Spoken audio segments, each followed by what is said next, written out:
kasimit, good morning. Ito nga po pala, tutorial natin. Yung mga motor na nababasa sa konting ulan lang mga kasimit. Sakit po ito para mamatay pa tayo ang ating mga motor. Ang cause at problema mga kasimit, ito lang pala. Ngayon mga kasimit, gagawin na natin.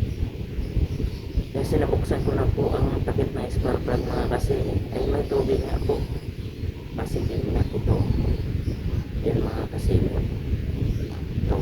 Ang gagawin natin mga kasimit ay punasan natin ang loob. Matusukin natin ang konting pagtusok para malinisan ang butas na mailagay yung hose.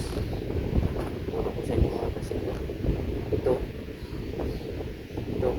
Nababasa sa tubig mga kasimit sa sobrang tagal na ito at matigas na kaya nagwawag ang takip nito.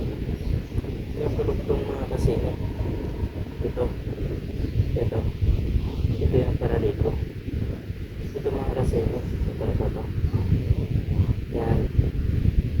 Nagwawag po katagalan kapag matigas na ating motor na hose na ito ay dahil sa matagal na hindi napalitan at ito gumalaw po ito mga kasimit sa sobrang tagal mainit ay natitigas po talaga siya. Kaya kapag kunting ulan lang, kunting basa mga kasimit, kapag natalsikan siya at natalsikan sa tubig o pagwasan yung mga kasimit ay pumasok po dito.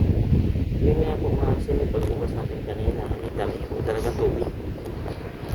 Dami ito hanggang ngayon mga kasimit ay basang-basa pa. Kaya patay-patay ang ating motor kapag umaandar. Mahirap po lalo na kung nagbebiyahe tayo, lalo kunting tubig lang, kunting ulan ay nababasa agad to, pumasok. Kaya ang cause dahil sa napasukan ng tubig ito. Kaya kapag magtanggal kayo nito mga kasimi ay pakaliwang ikot, pagbalik namin pa kanang ikot. Kaya bago natin ibalik mga kasimi ay punasan muna natin yung tuyo na foam. Yung mga kasimi punasan natin ha. Natin kung paano punasan. Yan mga kasimi. Sana makita ito. Itong gagawin natin mga kasimi. Ito. Kasi parang nagkulang kameraman. Kaya tsaga muna tayo yan sa ating gagawin. Yan. Ito. Usukin mo ng ano kasi daming putik at sa tubig. Kaya cause yun dahil yan sa pagkapatay sa ating mga motor. Kasi pag natuyo na ay ibalik natin siya. Yan mga kasemi. Yun mga kasemi, itong motor natin na nagulat din ako na bakit patay-patay. Yan pala ang cause. Ito lang pala, napasok ko ng tubig. Meron man siyang punasan yun, no? Basang-basa pa. Eh mga kasimi, tingnan natin kung paano ba solusyonan at paano natin idikit itong string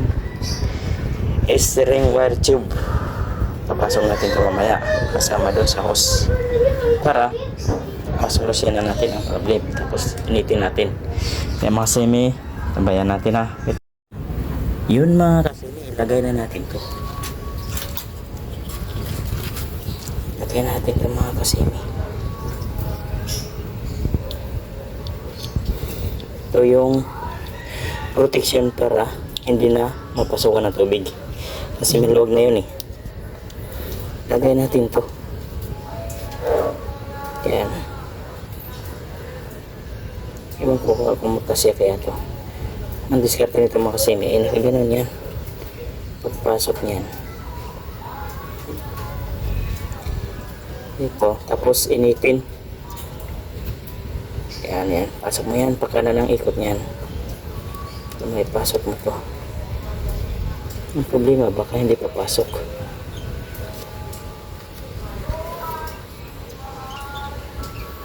Kasi dito yun, papasok yun dito. Tapos nakasulod siya dito. Kaya mga kasimi, yan ang ano dyan, strategy. Yan. Yun mga kasimi, dahil nailagay natin yung mga kasimi, pandarin natin ang motor. Adyakan natin kasi nasira na ang starter niyan. Hindi.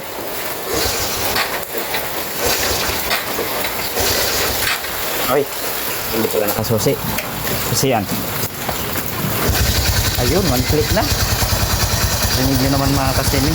Paano natin pinapandar. Yun lang ang close mga kasimi kapag nabasa ang tubig. Kahit kunting nabasa yun. Yun lang, keep yun. Yun mga kasimi, gagawin nyo yan sa bahay nyo. Bye bye.